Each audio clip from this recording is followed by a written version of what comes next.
Hello बच्चों, मैं रज़ी अख्तर। हेलोल्केन हेलोरिन को फिर से हम आगे प्रोसीड करेंगे। तो मोस्ट प्रोबेबली ये हेलोल्केन हेलोरिन के लास्ट वीडियो है और जिसमें हम लोग स्टडी करेंगे एलिमिनेशन रिएक्शन। और आप जानते हो कि इस रिएक्शन का बहुत ज़्यादा सिग्निफिकेंस है और बहुत ज़्यादा थोड़ा मुश्किल माना जाता है इसको। तो चलिए देखते हैं हम लोग एलिमिनेशन रिएक्शन कहते हैं किसको। लास्ट क्लास में मैंने आपको न्यूक्लियोफिलिक सब्स्टिट्यूशन रिएक्शन बताया था, जिसमें कॉन्सेप्ट ऑफ SN1 SN2 ये हमने डिस्कस किया था और कुछ क्वेश्चंस भी डिस्कस किए थे। Now we have elimination reaction. सवाल ये है कि एलिमिनेशन रिएक्शन कहते किसको आप। तो कॉन्सेप्ट ये है बच्चों कि वैसा केमिकल रिएक्शन जिसमें सबस्ट्रेट से leaving group and proton detached हो, leaving group and proton detached हो without adding any atom or group of atom from substrate. देखिए सबस्ट्रेट पे कोई भी एटम या ग्रुप ऑफ एटम रिएजेंट से आकर ऐड नहीं होना चाहिए। आप सबस्ट्रेट से एडिशन कार्बन पोजीशन से एडिशन कार्बन से आप एक लिविंग ग्रुप, एक प्रोटॉन या दो लिविंग ग्रुप को रिमूव करोगे। एज ए रिजल्ट आप देखेंगे जो सिग्मा बॉन्ड है वो पाई बॉन्ड में कन्वर्ट हो जाएगा।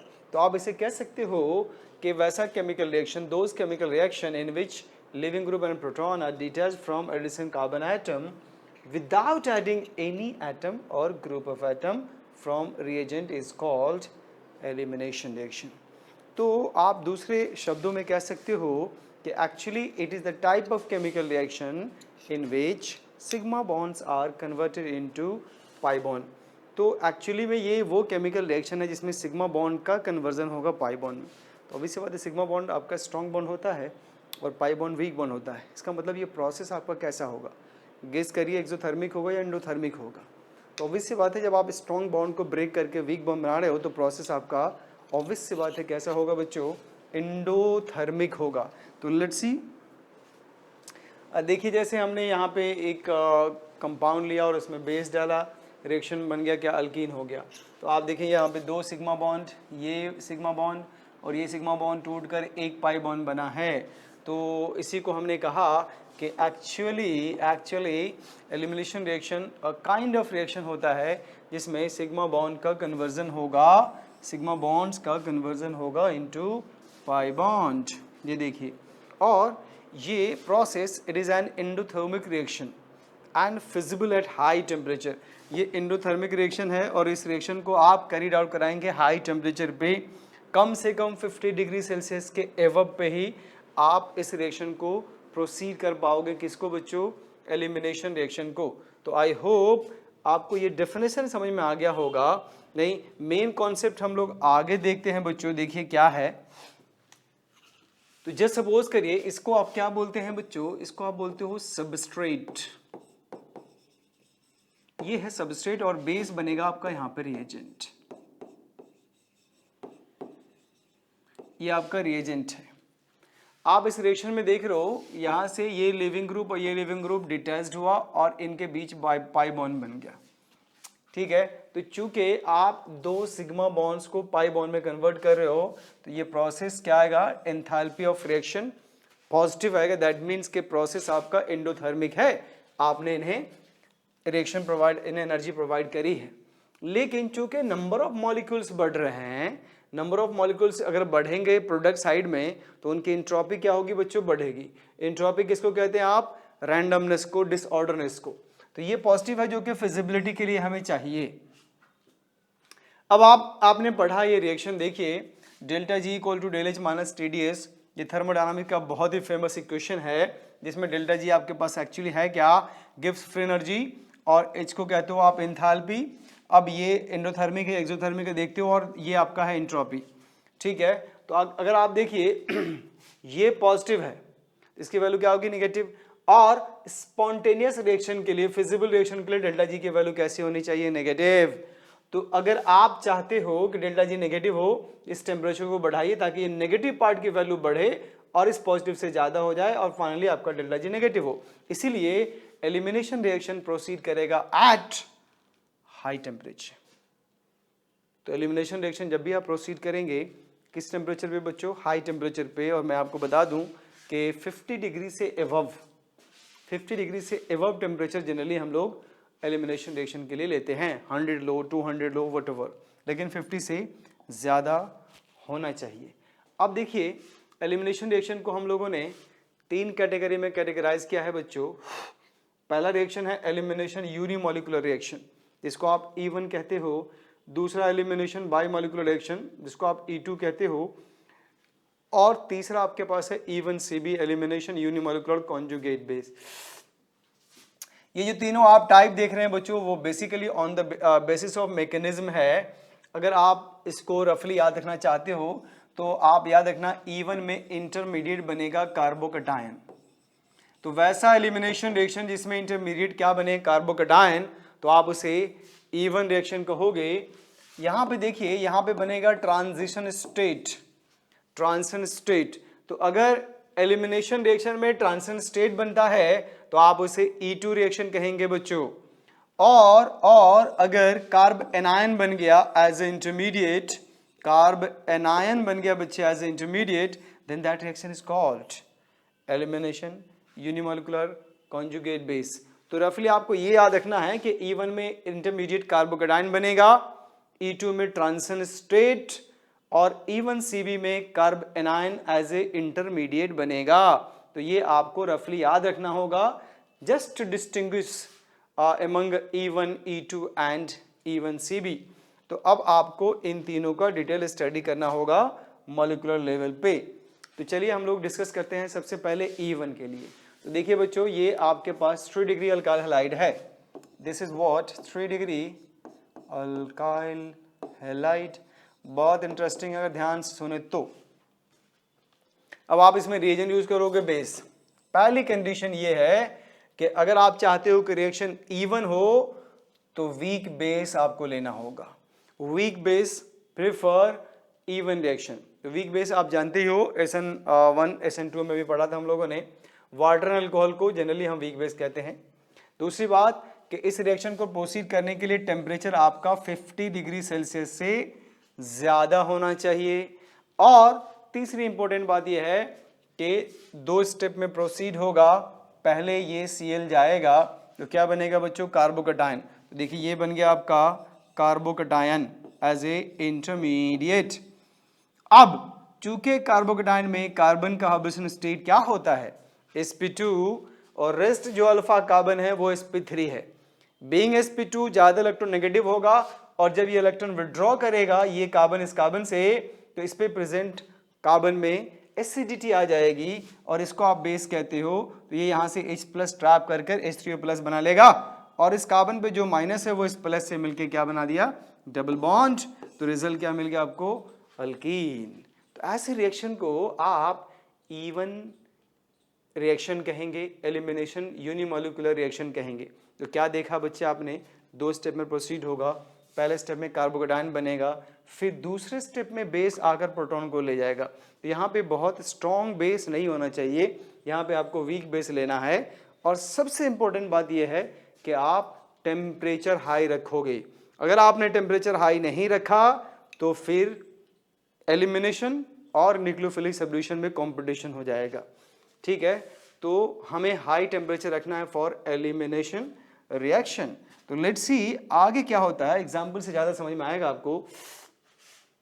अब आप देखो बच्चे, अगर आपने इसी रिएक्शन को लो टेम्परेचर पे करा दिया, लेस देन 25 डिग्री सेल्सियस पे रिएक्शन कराया, तो ये E1 रिएक्शन नहीं बल्कि SN1 हो जाएगा। जिस वाटर को आपने बेस कहा था अब ये न्यूक्लियोफाइल बन जाएगा। लेकिन याद है टेम्परेचर क्या होना चाहिए, लो। तो मान लिया हमने 10 डिग्री सेल्सियस पर रिएक्शन कराया, तो ये बेसिक डिफरेंस है जो E1 और SN1 को डिस्टिंग्विश करेगा बच्चों। आप देखेंगे E1 रिएक्शन कैरीड आउट होगा अबव 50 डिग्री सेल्सियस टेम्परेचर, जबकि SN1 above 25 below 25 degree Celsius temperature. Condition same ही रहेगा, वही बेस न्यूक्लियोफाइल बन जाएगा, न्यूक्लियोफाइल बेस बन जाएगा डिपेंडिंग अपॉन टेम्परेचर। तो देखिए बच्चे, अगर हमने 10 डिग्री लिया तो फिर SN1 होगा, और SN1 में क्या होता है, लिविंग ग्रुप हटाइए, यहां से हटाइए, इस कार्बन पे क्या आएगा प्लस, और इस प्लस पे water as a nucleophile attack करेगा।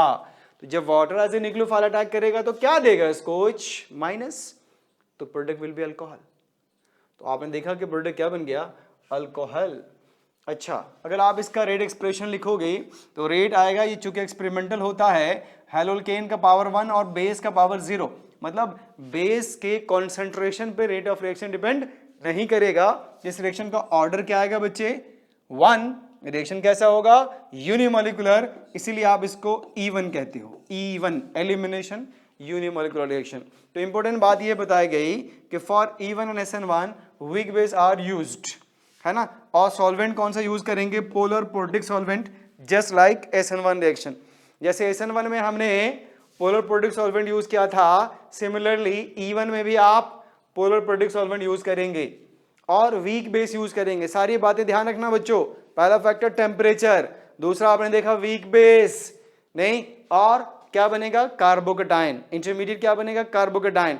फिर प्रोटॉन जाएगा, तो पहले लिविंग ग्रुप का डिटैचमेंट होगा, देन प्रोटॉन का डिटैचमेंट होगा, फाइनली आपको क्या मिलेगा? अल्कीन। अल्कीन बना मीन्स ये कि आपने सिग्मा बॉन्ड को पाई बॉन्ड में कन्वर्ट किया। प्रोसेस कैसा हुआ? इंडोथर्मिक। इंडोथर्मिक है इसीलिए हाई टेम्परेचर पे हमने रिएक्शन कराया। क्यों? क्योंकि इस रिएक्शन के लिए एंट्रोपी की वैल्यू पॉजिटिव है। तो एक फैक्टर पॉजिटिव सपोर्ट कर रहा फिजिबिलिटी को, दूसरा अगेंस्ट में है। तो स्पॉन्टेनियस बनाने के लिए हमने हाई टेम्परेचर कर दिया ताकि एंट्रोपी और टेम्परेचर मिलके की वैल्यू इतनी ज्यादा हो जाए कि डेल्टा इससे क्रॉस कर जाए और वो नेगेटिव शो करे। कौन? डेल्टा जी की वैल्यू। और डेल्टा जी की वैल्यू अगर नेगेटिव होगी तभी रिएक्शन को आप क्या कहेंगे बच्चों? Spontaneous reaction. तो देखिए जितना ज्यादा एग्जाम्पल आप कर लेंगे आपका कॉन्सेप्ट उतना ही क्लियर हो जाएगा बच्चों। तो rate of E1 is directly proportional to leaving tendency of leaving group. तो देखिए आपके पास मान लो आयोडीन है, ब्रोमीन है, क्लोरीन है एंड फ्लोरीन है, दीज आर लिविंग ग्रुप।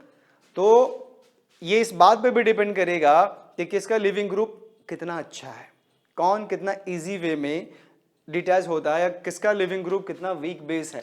तो देखिए आयोडीन एक अच्छा लिविंग ग्रुप है, इनका रेट फास्ट आएगा, और फ्लोरीन अच्छा लिविंग ग्रुप नहीं है इसलिए इसका रेट स्लो आएगा। दैट्स वाई कहा गया कि rate of E1 reaction is directly proportional to leaving tendency of leaving group. समझ में आ गया होगा बच्चे।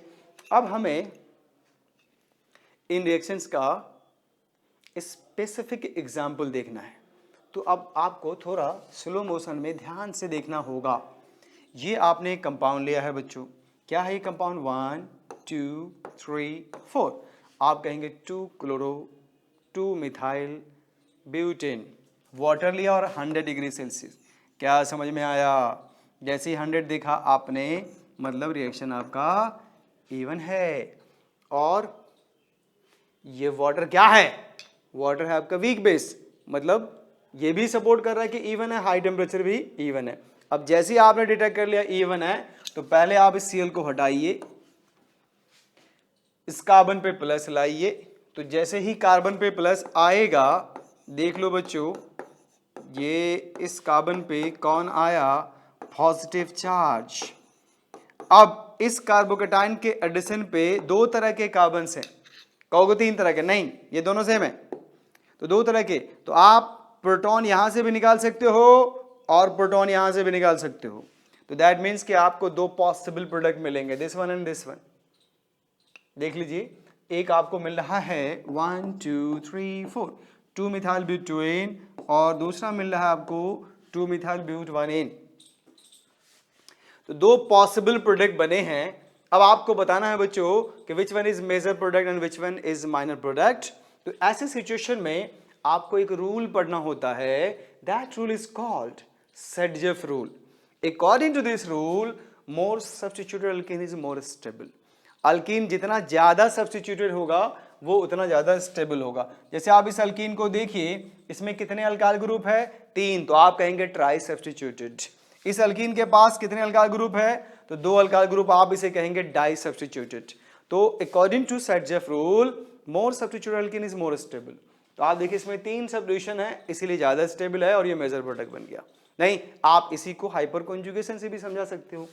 तो आप देखिए इस अल्कीन के एडिशन कार्बन को अल्फा कार्बन कहते हैं। इन 3 अल्फा कार्बन के पास 3 हाइड्रोजन है, that is total 9 alpha CH sigma bond है, और जबकि यहाँ पे टोटल 5 है।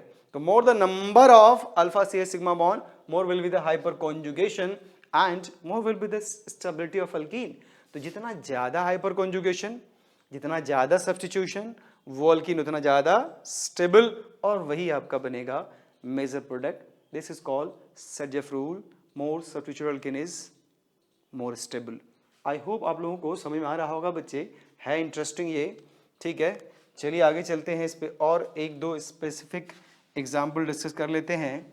तो देखिए जैसे ये हमारे पास एक कंपाउंड है, अब मैंने E1 और SN1 दोनों को साथ में दिया है।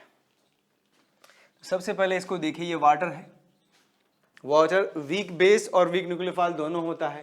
टेम्परेचर कितना है 80 डिग्री, 50 से ज़्यादा है, दैट मीन्स कि रिएक्शन कौन सा होगा, तो आप कहेंगे E1 होगा। और व्हाट अबाउट दिस, तो देखिए ये वाटर है और 10 डिग्री है, इसका मतलब यहाँ पे SN1 होगा। अब अगर आप ये आपने डिटेक्ट कर लिया है तो फिर रिएक्शन करना आपके लिए आसान हो जाएगा बच्चों। तो चूंकि E1 में आपको एलिमिनेशन करना है और you will get two possible product. ये देखिए एक तो ये बनेगा और दूसरा ये बनेगा।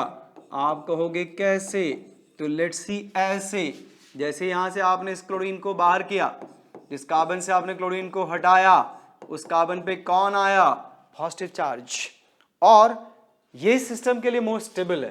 तो इसके रिस्पेक्ट में ये अल्फा कार्बन है, ये अल्फा और ये भी अल्फा, ये दोनों आइडेंटिकल है, सेम है, और ये डिफरेंट है। तो एक बार यहां से प्रोटॉन निकालिए तो आपको मिलेगा 1 मिथाइल साइक्लोहेक्सेन बच्चों, और एक बार प्रोटॉन यहां से निकालिए तो आपको मिथाइलेडीन साइक्लोहेक्सेन मिलेगा। अब इन दोनों अल्कीन की स्टेबिलिटी आप डिटेक्ट करिए, फिर बताइए कि which one is major product and which one is minor product.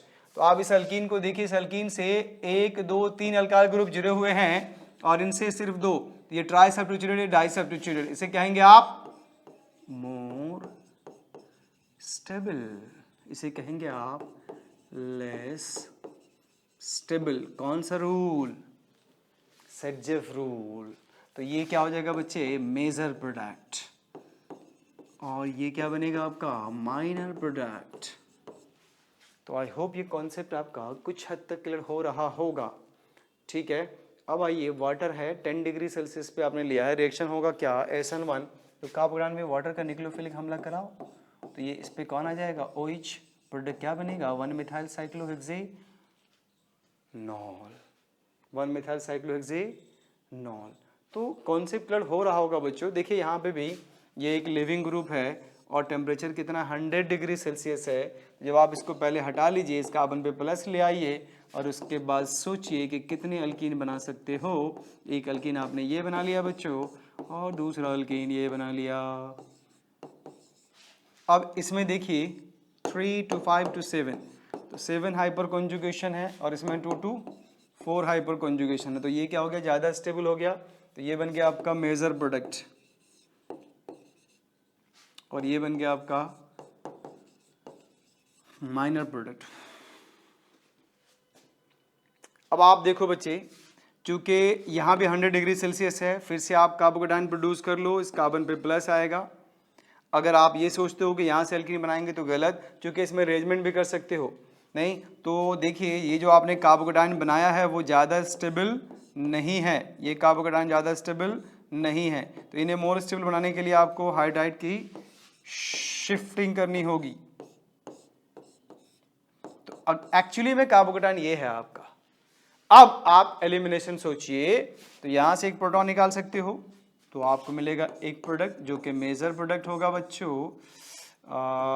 देखिए देखिए देखिए, जैसे ये आपके पास है और दूसरा जो मिलेगा वो आपका ये होगा, यहां पे एक डबल बॉन्ड इस पे आ जाएगा, ठीक है। तो ये देखिए बच्चे, यहां आ जाएगा डबल बॉन्ड। तो आप देखो ये टेट्रा सब्स्टिट्यूटेड है तो क्या बनेगा मेजर, एकदम क्लियर कट कॉन्सेप्ट है, घबराने की बात नहीं है बच्चों। डाई सब्स्टिट्यूशन माइनर प्रोडक्ट, कौन सा रूल यूज किया आपने, सर्जेफ रूल। कौन सा रिएक्शन देख रहे हैं, इवन रिएक्शन। कैसे पता चला, वीक बेस एंड टेम्परेचर से पता चला हमें कि ये रिएक्शन हमारा क्या है, ये इवन रिएक्शन है, ठीक है। आगे चलते हैं, और भी बहुत अच्छे अच्छे एग्जाम्पल है हमारे पास। फिर वाटर लिया और 200 डिग्री सेल्सियस से अगेन रिएक्शन कौन सा होगा, E1 रिएक्शन। तो यहाँ से क्लोरीन हटाइए, इस कार्बन पे प्लस, और एक ही पॉसिबिलिटी बन रहा है आपका। तो देखिए यहाँ पे आप डबल बॉन्ड ये लिया, ज़्यादा ज़्यादा आप इसमें से ट्रांस बना सकते हो, है ना। अगर इंक्लूडिंग स्टीरियो पूछे तो फिर तो आपको 2 बनाना पड़ेगा, एक से एक ट्रांस। ऐसे पॉसिबल अल्कीन यहाँ पे एक ही है। अब आप देखिए यहाँ पे क्वेश्चन नंबर 6 में, यहाँ Cl हटाओगे कार्बन में प्लस आएगा, और ये तो ऑब्वियस सी बात है स्टेबल कार्बोकेटाइन है, नहीं तो आपको जो प्रोडक्ट मिलेगा कॉन्जुगेटेड डबल बॉन्ड, और ऑब्वियस सी बात है ये क्या होता है, ये स्टेबल होता है, इजी वे में बनेगा, ठीक है। अब आप देखिए ये क्वेश्चन आपका 7th question very very important है, this is for IT advance कह सकते हो आप। तो आप बताइए इसमें प्रोडक्ट क्या मिलेगा। नहीं तो ये तो सिंपल है कि जैसे आप यहाँ से क्लोरीन हटाओ, इस कार्बन पे प्लस ले आओ, इस कार्बन पे प्लस ले आओ, बीचों बीच जोड़ दो इसको, और 20 डिग्री पे कौन सा रिएक्शन होगा बच्चों, न्यूक्लियोफिलिक सब्स्टिट्यूशन होगा, दैट इज SN1। तो आप पहले क्या करो, यहाँ से Cl हटाओ और प्लस को यहाँ ले आओ ना, इस प्लस को यहाँ ले आओ। तो देखिए बहुत इंटरेस्टिंग है ये, हम प्लस को यहाँ ले आते हैं। अब फिर आप रिंग एक्सपेंशन कर दो इसका, जब आप रिंग एक्सपेंशन करोगे तो ये 5 मेंबर रिंग बन जाएगा बच्चे। देखिए देखिए देखिए, ये बॉन्ड ब्रेक करो, इस पे क्या आएगा प्लस, इस पे माइनस, और इस प्लस माइनस को आप जोड़ दीजिए, तो आपको क्या मिलेगा, ये 5 मेंबर रिंग बनेगा, और इस पे प्लस आएगा। फिर आप मिथाइल की शिफ्टिंग कर लो, बहुत ही इंटरेस्टिंग। तो अब आपके पास ये आ गया बच्चे 5 मेंबर रिंग, जिसके 1-2 पोजीशन पे क्या है मिथाइल, और एक कार्बन पे प्लस आ गया। तो अब आप देखिए रिएक्शन आपका कौन सा है, SN1, तो यहाँ पे OH ले आइए। तो इसका जो प्रोडक्ट बनेगा, IT एडवांस लेवल क्वेश्चन था ये, तो आप इस पे OH लगा दीजिए, दैट्स इट।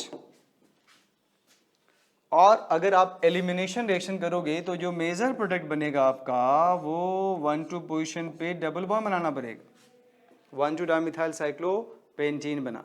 फिर से मैं आपको समझा दूं बच्चे, पहले आपने Cl को हटाया, इस कार्बन पे प्लस आया, और चूंकि हाइपर कॉन्जुगेशन चेक करते हो तो 2 to 4 एक 5 ही मिला। फिर हमने हाइड्राइड की शिफ्टिंग करी, अब हाइपर कॉन्जुगेशन कितना आ गया 7। लेकिन चूंकि 4 मेंबर रिंग है तो आप रिंग एक्सपेंशन करोगे, रिंग एक्सपेंशन के बाद 4 मेंबर कन्वर्ट हुआ 5 में, लेकिन जो कार्बोकेटाइन मिला वो आपका 2 डिग्री मिला। फिर से हमने इसका मिथाइल शिफ्ट किया, अब हमें 5 मेंबर प्लस कार्बोकेटाइन मिला, जो कि इस सिस्टम के लिए मोस्ट स्टेबल है। और रिएक्शन आप 20 डिग्री से कम पे करा रहे हो, दैट मीन्स के SN1 है। तो यहाँ पे जो रिएक्शन होगा वो SN1 होगा। SN1 में न्यूक्लियोफिलिक अटैक कराएंगे, और रिएक्शन अगर 200 पे कराओगे तो एलिमिनेशन होगा, ये अल्कीन मिलेगा। तो ये बना आपका 1,2 डाइमिथाइल व्हाट साइक्लोपेंटीन। तो ये था important and branded question. What about these two, ये दोनों भी बहुत ही इंपॉर्टेंट रिएक्शन है। तो क्या आप सोचेंगे बच्चों प्रोडक्ट क्या मिलेगा in these two chemical reactions. Question number 8 and 9, तो जरा देखिए इसको कैसे हम लोग सॉल्व करेंगे।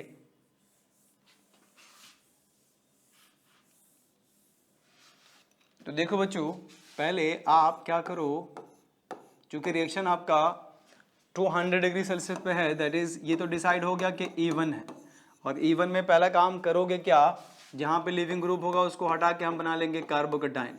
नो डाउट ये कार्बोकेटाइन बन गया, 3 डिग्री कार्बोकेटाइन बन गया, लेकिन 5 मेंबर रिंग अनस्टेबल होता है ड्यू टू एंगुलर स्ट्रेन, तो हमने इसको एक्सपेंड किया।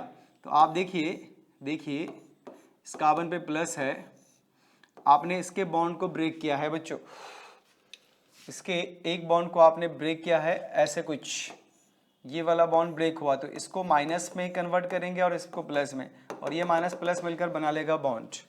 अब यही कन्वर्ट हो गया किसमें, 6 मेंबर रिंग में, लेट्स सी 6 मेंबर में कन्वर्ट हो गया, और किस कार्बन पे, इस कार्बन पे प्लस आया जो कि 2 डिग्री है।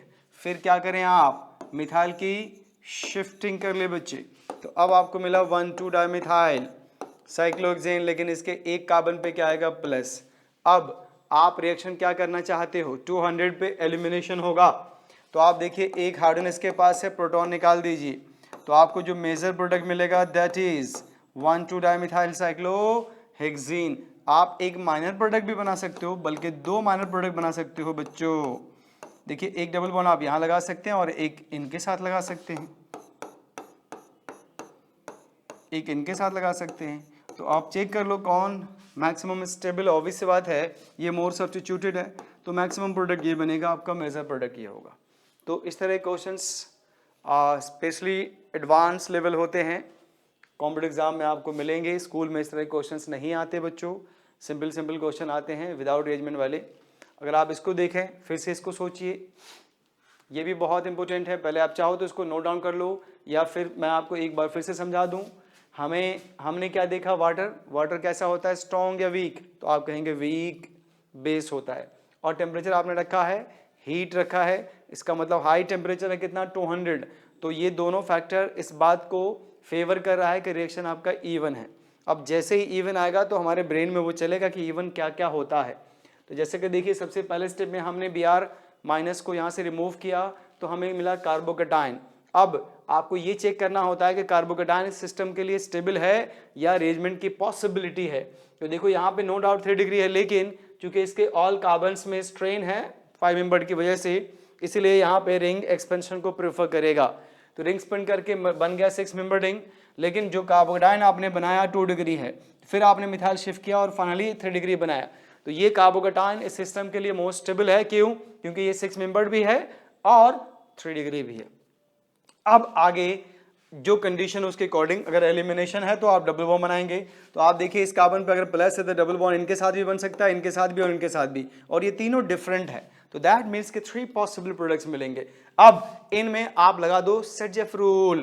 तो कौन ज्यादा सब्स्टिट्यूटेड है? जो ज्यादा सब्स्टिट्यूटेड होगा वो ज्यादा स्टेबल होगा। इसमें कितने अल्काइल ग्रुप जुड़े हुए हैं भी? सल्कीन से 4, इसमें 3, इसमें 2। तो मैक्सिमम ये बनेगा, फिर ये बनेगा, फिर ये बनेगा। That's it. तो ये है कॉन्सेप्ट E1 एंड SN1 का, जिसको हम एक साथ स्टडी कर रहे हैं बच्चों। तो आई होप आप लोग समवॉट समझ पा रहे होंगे कि कैसे हम डिटेक्ट कर पाएंगे। इसमें जनरली बच्चों को कंफ्यूजन होता है, वो ये नहीं सोच पाते कि कब रिएक्शन को हमें SN1 बनाना है और कब हमें E1 बनाना है, कब ये वाटर न्यूक्लियोफाइल बनेगा और कब बेस बनेगा। तो ये आई होप आप लोगों को समझ में आ रहा होगा। अब ये जो क्वेश्चन नंबर 9 है, also kind of branded questions. तो जरा आप इसको भी देखें कि इसका प्रोडक्ट क्या बनेगा बच्चों। तो इस तरह के क्वेश्चन को आप डिफिकल्ट क्वेश्चन मानते हैं।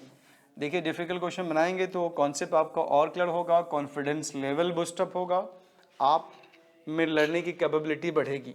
तो देखो फिर से इस बात का सबूत ये है कि आपने वीक बेस लिया है और हीट किया है, तो रिएक्शन हो गया आपका E1। यहाँ से डिसाइड हो गया कि रिएक्शन आपका E1 है। अब आप Cl को हटाएंगे पहले। तो जरा आप देखिए बच्चे, Cl को हटाएंगे, जिस कार्बन से हटाएंगे उस कार्बन पर डेवलप होगा पॉजिटिव चार्ज। हो गया पॉजिटिव चार्ज डेवलप। अब चूंकि ये 4 मेंबर रिंग है तो हमने क्या किया, इस 4 मेंबर रिंग को डिसोशिएट कर दिया बच्चे। तो जैसे 4 मेंबर रिंग को यूं डिसोशिएट किया ताकि इस पे प्लस आए और इस पे माइनस आए, और इस माइनस को फिर हमने इनसे जोड़ दिया। तो अब आपको जो मिला बच्चे, ये 5 मेंबर रिंग बन गया। ये 4 स्टिल अभी भी 4 है और इसके साथ एक 5 मेंबर रिंग बन गया, लेकिन इसके इस पोजीशन पे क्या आ गया, पॉजिटिव चार्ज। अब इसके सामने 4 मेंबर रिंग है, ये भी तो अनस्टेबल होगा।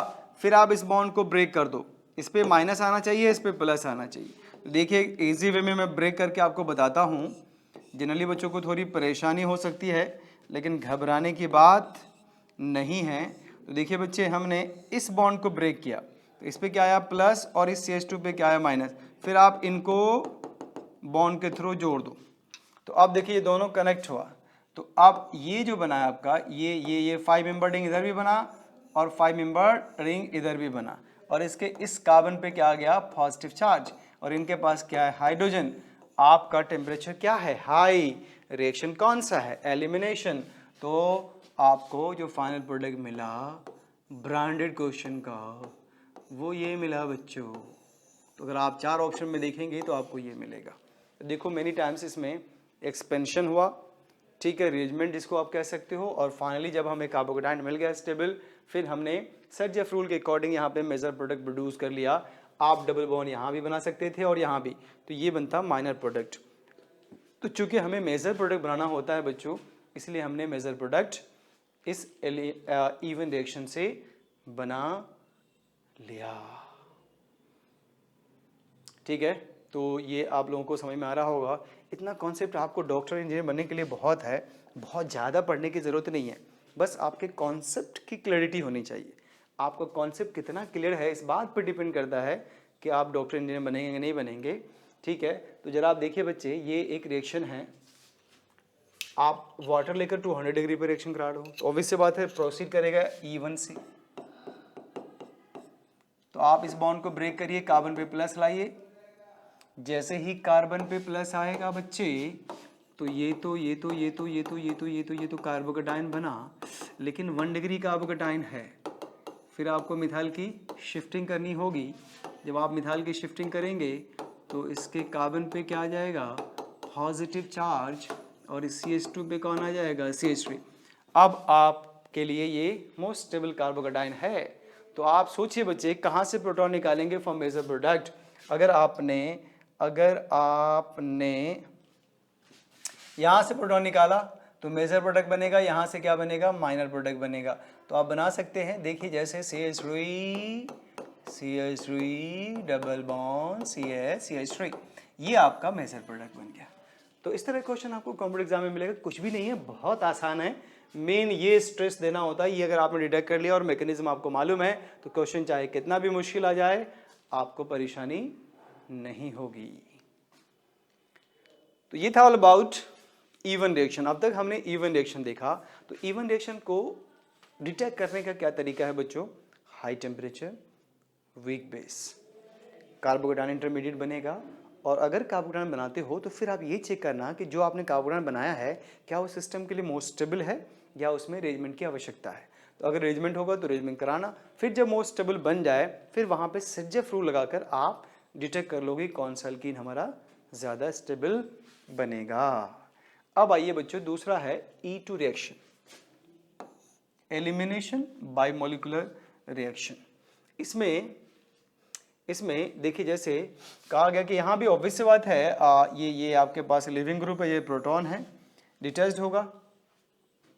यहाँ देखिए ये भी लिविंग ग्रुप है, ये प्रोटॉन है।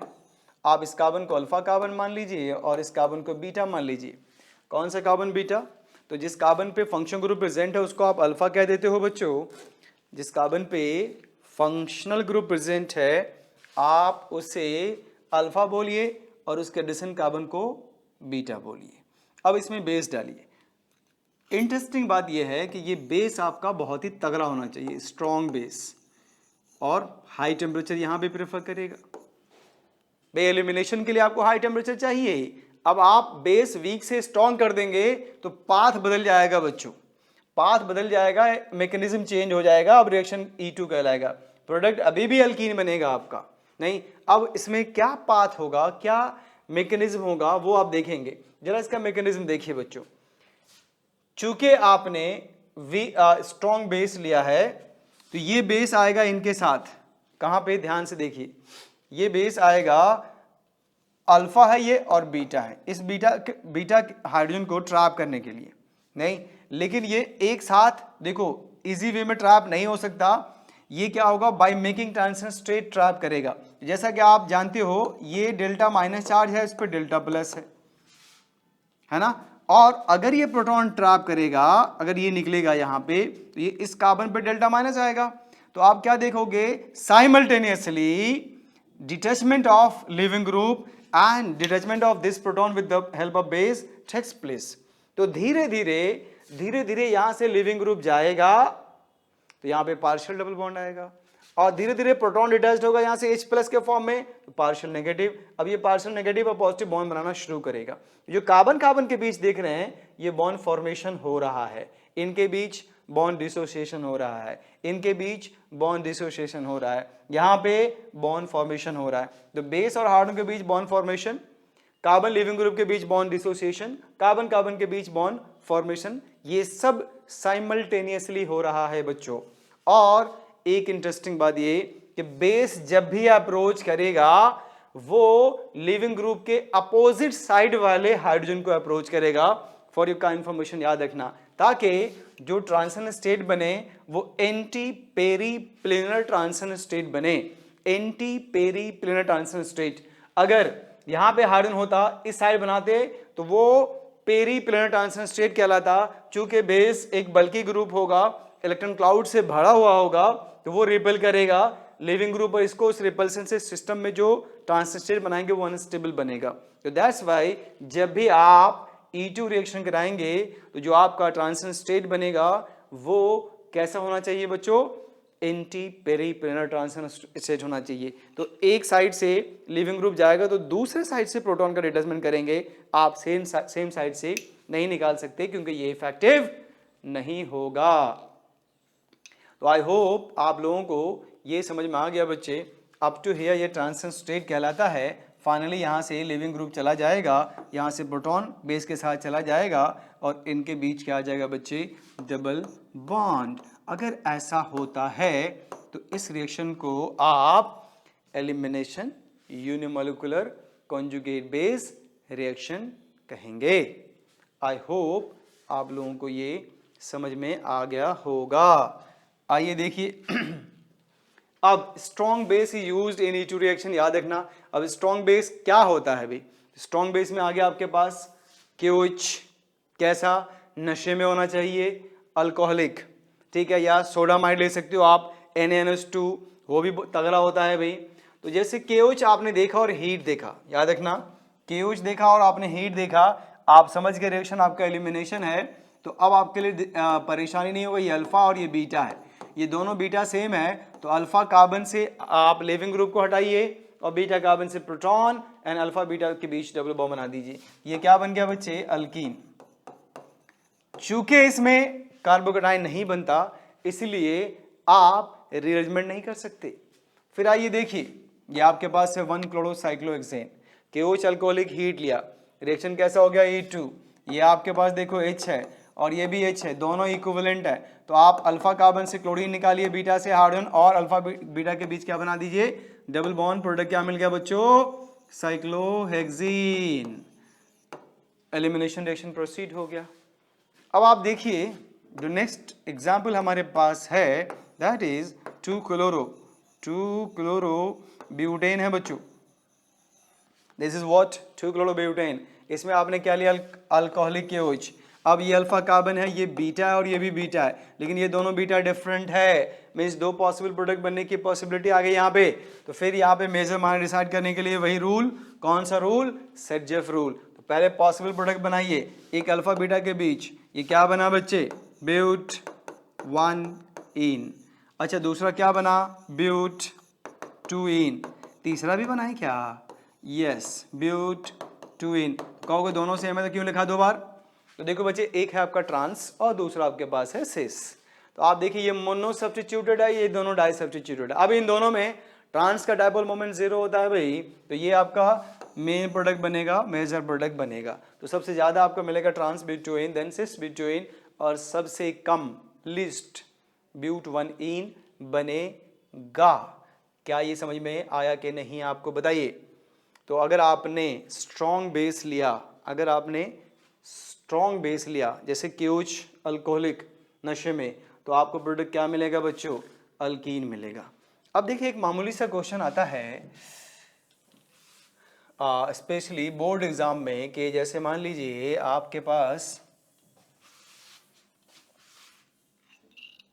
जैसे सपोज करिए ये आपके पास है CH3Cl CH3H। अगर आप इसमें KOH लेते हो एक्वस, पहले अल्कोहलिक, और दूसरे केस में KOH लेते हो एक्वस, पहले तो आप बताइए इन दोनों में प्रोडक्ट क्या क्या बनेगा? सेम बनेगा, डिफरेंट बनेगा? तो देखो बच्चों, अगर आपने अल्कोहलिक लिया है तो ऑब्वियस सी बात है reaction CH3CH double bond CH2 propene बन गया। इस रिएक्शन को आपने E2 कह दिया, एलिमिनेशन रिएक्शन कह दिया भाई, देख लीजिए आप, नहीं हीट भी है। अब अगर आपने एक्वस लिया तो कुछ और बन गया। देखिए अल्कोहल मिल गया बच्चे, आपने ये रिएक्शन हो गया आपका SN2 मान लेते हैं, न्यूक्लियोफिलिक सब्स्टिट्यूशन हो गया, और ऑब्वियस बात है स्ट्रॉन्ग न्यूक्लियोफाइल है यहाँ पे। तो आपसे सवाल पूछा जाएगा कि ऐसा क्यों हो रहा कि जब हम KOH अल्कोहलिक लेते हैं, KOH अगर आपका नशे में है तो अल्कीन मिलता है, और KOH अगर आपका एक्वस है, सीधा साधा है भाई, तो आपको अल्कोहल मिलता है, क्यों? तो आप इसका रीजन बताइए ऐसा क्यों होता। तो देखो बच्चे, सबसे पहले ये देखिए, अगर आप इस KOH को पानी में घुलाओगे तो आपको क्या मिलेगा, K+NOH-। इफेक्टिव रिएजेंट आपके पास है OH-। इफेक्टिव रिएजेंट क्या है आपके पास, OH-। नो डाउट जो भी नेगेटिव चार्ज केमिकल स्पीशीज होता है बच्चों, उनकी फर्स्ट प्रायोरिटी होती है कि वो बेस बने, क्योंकि बेस बनना ज्यादा आसान होता है एज कंपेयर टू न्यूक्लियोफाइल बनना। तो ये जाएगा कहां पे, ये अल्फा बीटा कार्बन पे। इस बीटा कार्बन से प्रोटॉन का एब्स्ट्रक्शन करने के लिए by making transition state OH- alpha carbon पे जाएगा, लेकिन इसके पास इतनी एनर्जी नहीं है कि यहां से ट्रांजिशन स्टेट बना के, या आप कह सकते हो कि बीटा कार्बन से प्रोटॉन का एब्स्ट्रक्शन कर सके। ये इतना ताकतवर नहीं है, उतना ज़्यादा बेसिक नहीं है कि इनका प्रोटॉन एब्स्ट्रैक्ट कर पाए इस रिएक्शन में। तो दैट्स वाई प्रोटॉन ये नहीं निकाल पाया। फिर इसने by making transition state Cl को रिप्लेस किया, मतलब एज ए न्यूक्लियोफाइल काम किया। तो रिएक्शन आपका हो गया न्यूक्लियोफिलिक सब्स्टिट्यूशन रिएक्शन। अब आप कहोगे अल्कोहलिक KOH में क्या होता है भाई, तो देखिए ये जो KOH है इसको आपने अल्कोहल में घुलाया है, C2H5OH में सॉल्वेंट है, तो आपको जो रिएजेंट मिलेगा दैट इज CH3CH2 O पे माइनस N और K+। देखिए तो ये आपके पास अल्कोक्साइड है बच्चों, और ये अल्कोक्साइड हाइड्रोक्साइड से ज्यादा बेसिक होता है, तगड़ा बेसिक होता है, स्ट्रॉन्ग बेसिक होता है। रीजन क्या है बच्चों, अल्काइल ग्रुप, इथाइल ग्रुप, जो कौन से इफेक्ट शो करता है, प्लस आई। तो इसके प्लस आई इफेक्ट से इस ऑक्सीजन पे इलेक्ट्रॉन डेंसिटी बढ़ गई। जब इलेक्ट्रॉन डेंसिटी आपने बढ़ा दिया, इसका मतलब बेस स्ट्रॉन्ग हो गया।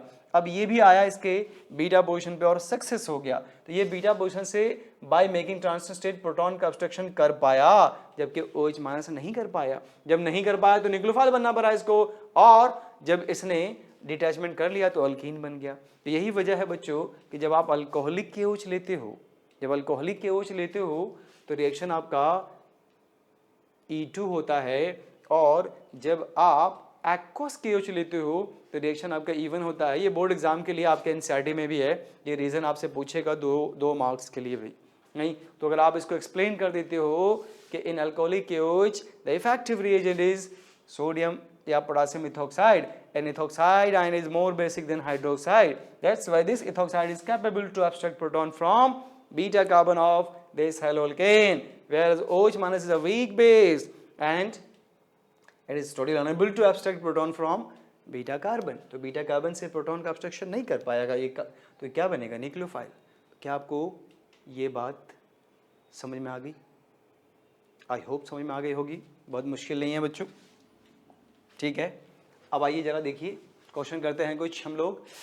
KOH अल्कोहलिक है, हीट है, कौन सा रिएक्शन होगा बच्चे, E2। तो देखिए ये अल्फा कार्बन है, ये बीटा है, ये बीटा है, ये बीटा है। कितने पॉसिबल प्रोडक्ट बनाओगे, एक पॉसिबल ये रहा बच्चे, और एक ये रहा। मेजर बताइए, तो ये रहा मेजर और ये रहा आपका minor. No doubt, no problem. अब आप देखिए प्रश्न नंबर 2 को जरा सोचिए। ये क्लोरीन को हमने ऊपर रखा है, मिथाइल नीचे है। अब आपने KOH क्या लिया, अल्कोहलिक, तो ये ऊपर वाला, ये क्या है, ये नीचे है, ये ऊपर है, तो ट्रांजिशन स्टेट बन जाएगा। तो यहाँ पे डबल बॉन्ड बन गया, मेजर प्रोडक्ट आ गया आपका। देखिए तो 1 methyl cyclohexane will be major product for this reaction. Getting और नॉट, समझ में आया कि नहीं आया बच्चों आप लोगों को? बताइए KOH कैसा है, नशे में है, कौन सा रिएक्शन होगा भाई, E2 ट्रांजिशन स्टेट बना।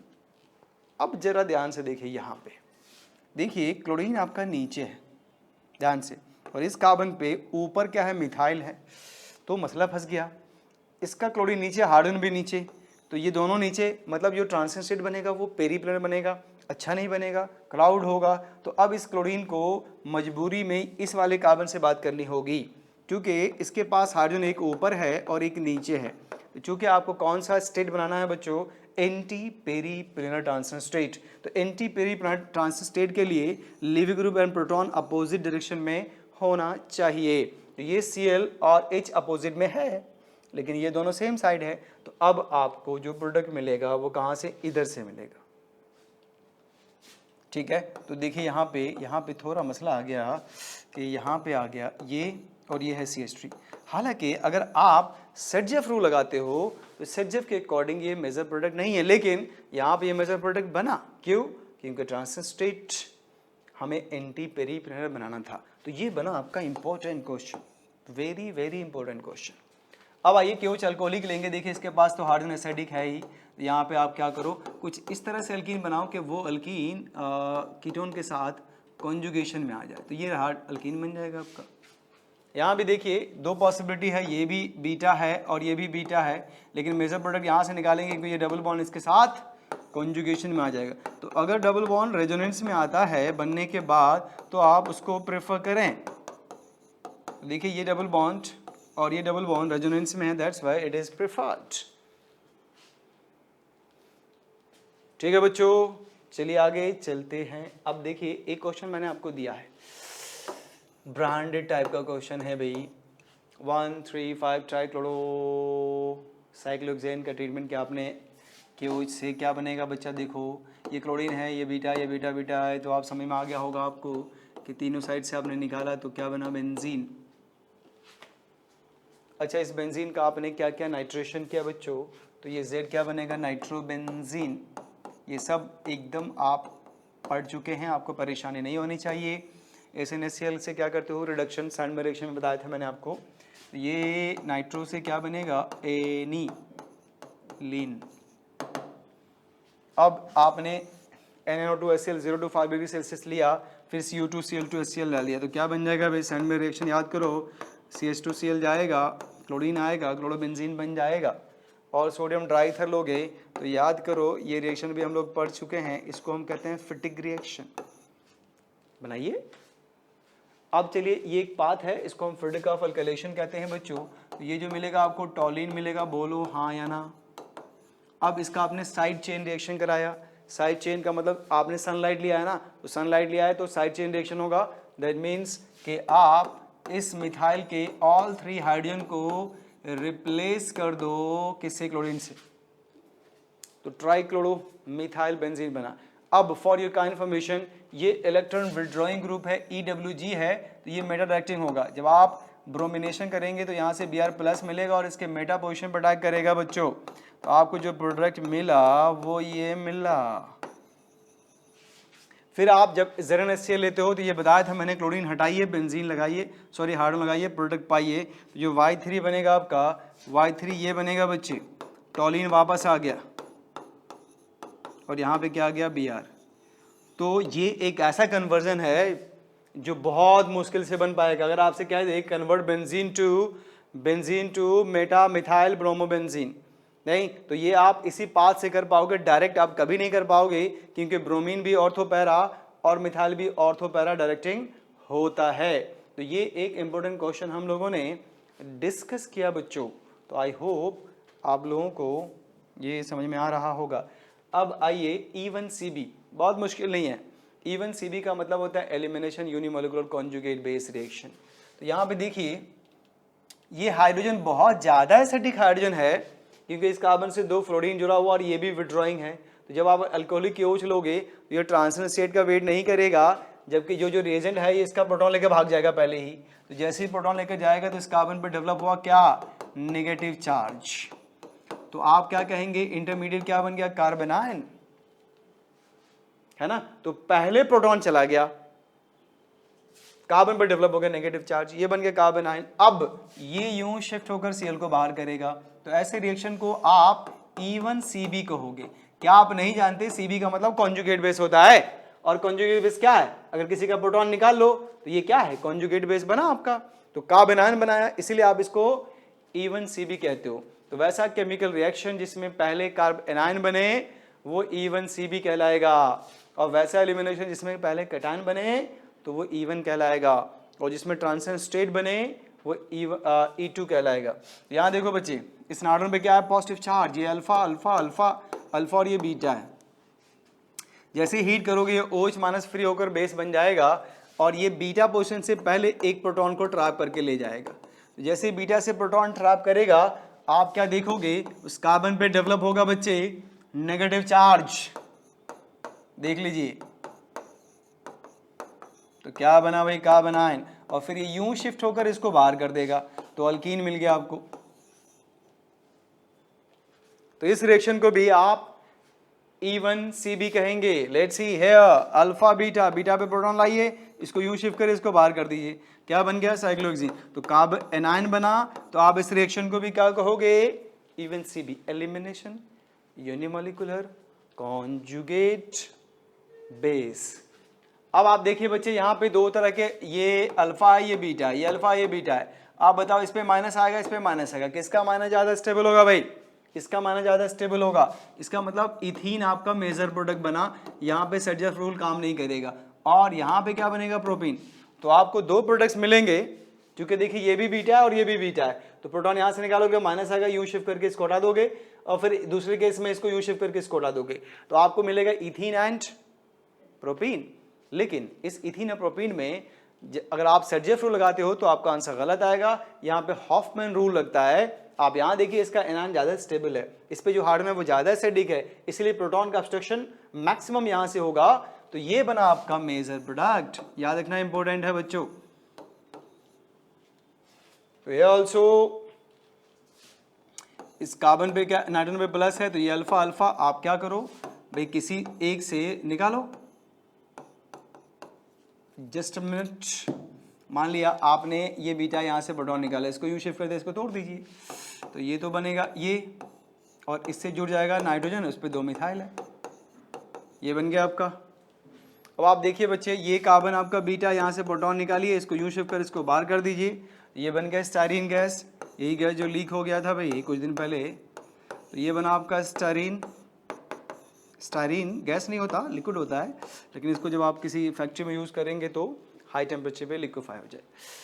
तो आई होप आप लोगों को SN1 SN2 E1 E2 E1CB और SNI में पहले आपको बता चुका था SOCl2 के साथ रिएक्शन। तो ये सारे इंपॉर्टेंट रिएक्शंस हम लोगों ने डिस्कस कर लिए हैं बच्चों। तो अगर आप इतना पढ़ लेते हो, NCERT लाइन टू लाइन पढ़ लेते हो, तो आप मेडिकल एंट्रेंस के लिए, आप IIT मेंस के लिए, समहाउ IIT एडवांस के लिए पूरी तरह से तैयार हो। नहीं तो कम से कम अगर आप काउंट करके 200 MCQ क्वेश्चन बना लो, 200 MCQ आप सॉल्व कर लीजिए। अगर वो 200 क्वेश्चन किसी एग्ज़ाम में आया हो, प्रीवियस ईयर में, चाहे किसी भी एग्ज़ाम में आया हो, अगर वो हो तो बहुत अच्छा होगा, क्योंकि वो क्वेश्चन टेस्टेड होता है। फिर आपके कॉन्सेप्ट्स पूरी तरह से क्लियर हो जाएंगे, और हैलोल्केन हैलोरीन में आपको बहुत ज़्यादा परेशानी नहीं होगी। तो नेक्स्ट जो हम लोग स्टार्ट करेंगे बच्चों, वो होगा हमारा स्टीरियो केमिस्ट्री। तो ये 7 लेक्चर्स हमने दिए हैं हैलोल्केन हैलोरीन के। अगर आप इन 7 को लाइन टू लाइन देखकर अच्छे से पढ़ लें तो आपको ज़्यादा परेशानी नहीं होगी। तो चलिए बच्चों, अपना ख्याल रखिए एंड गुड नाइट।